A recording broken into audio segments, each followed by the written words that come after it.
এই গাছটাকে কি বলে? এই গাছটার নাম কারা কারা জানো? এই গাছটা ঠিক চিনি না, ঠিক জানা নেই গাছটার নামটা কি। তো এটা দেখো, এটা আবার তাল গাছ হয়েছে মনে হচ্ছে, স্টেশনের সামনে তাল খেতে মনে হয়েছে, তাই তাল গাছ লাগিয়েছে। এইখানে তো তাল ধরেই নি, তাল ধরবেও না। তো দেখা যাক এই যে কবে ধরে, ধরার অপেক্ষায় থাকবো, আমিও কাটোয়াতেই থাকবো কবে ধরে। এইটার ওইটা একই গাছ তো জানি না। এই যে জিনিসটা আপনারা দেখছেন, এই যে এই ট্রেনের ইঞ্জিনটা, তো এইটা হচ্ছে কাটোয়াতে অনেক দিন থেকেই রয়েছে। তো এই ট্রেনের এই যে ইঞ্জিনটা দেখছেন, এটা আমার দাদু শ্বশুরও চালিয়েছেন। তো সেই জন্য খুব ভালো লাগে যখনই আসি, একবার করে দেখতে আসি, কারণ দাদু শ্বশুরকে তো আর দেখতে পাবো না, কোনোদিন দেখিও নি। তো এইটা দেখতে পারি, ঠিক আছে। তো আমার দাদু শ্বশুর রেলের ড্রাইভার ছিলেন। তো এখন আমাদের ট্রেন ছাড়লো, কাটোয়ার থেকে ট্রেনটা ছাড়লো।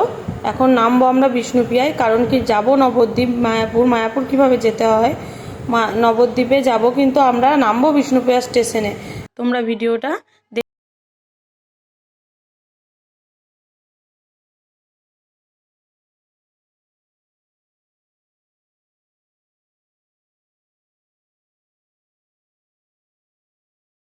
বিষ্ণুপ্রিয়া স্টেশন এসে গেছে, এবার আমরা নামবো।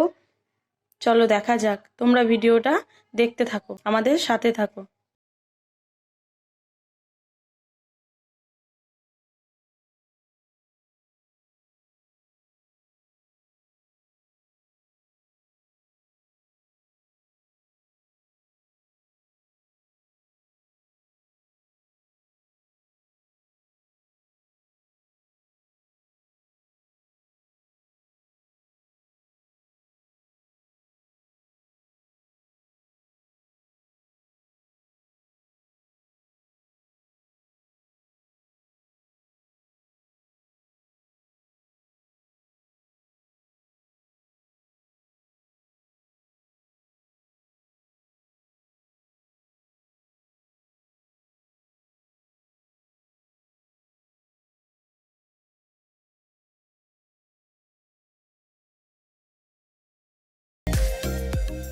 বিষ্ণুপ্রিয়া স্টেশনে নেমে তোমাদের সাথে দেখা হচ্ছে একটা লুচির দোকানে।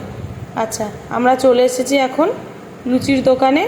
লুচি, এখানকার লুচিটা আমরা খাচ্ছি, আমি সেরকম ভালো লুচি খাই না, কিন্তু আমার খেতে এতই টেস্ট লাগে এইখানকার লুচি। তো দেখো, এই যে আমি লুচি নিয়ে নিয়েছি, তো এবার আমি খাবো।